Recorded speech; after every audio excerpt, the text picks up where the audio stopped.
చిన్న question sir. ఇప్పుడు చాలామంది రైతులకి ఆ రోజు 1983లో రామారావు గారు భూములు చేసుకోమని చెప్పేసి అని పొలాలు ఇచ్చిండు. ఆ పొలాలు అప్పుడు మన తెలంగాణ ఏదో టీఆర్ఎస్ గవర్నమెంట్లో ఏదో వాళ్ళ కాంపోజిషన్ ఎంత ఇస్తామని చెప్పేసి ల్యాండ్ అంతా బడబడలకు కట్టబెట్టారు. అయితే రీసెంట్లీ సంగారెడ్డి జిల్లాలో ఒక దగ్గర 2,000 కోట్ల ప్రాపర్టీ, అది 2 డిస్ట్రిక్ట్ల మధ్యలో బార్డర్లో ఆటోమేటిక్గా ఒక పెద్ద బిల్డర్కి రిజిస్ట్రేషన్ అయిపోయింది.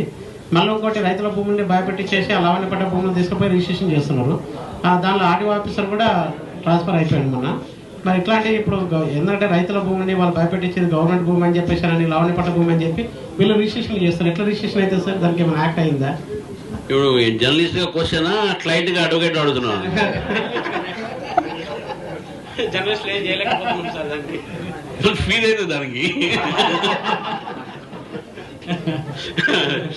అదే ఉంటే కేసు టు కేసు ఉంటుంది, అది వీళ్ళు స్టడీ. ఎందుకంటే అది రెవెన్యూ మ్యాటర్ ఉంటుంది కాబట్టి కొద్దిగా అది జాగ్రత్త చూసుకోవాలి.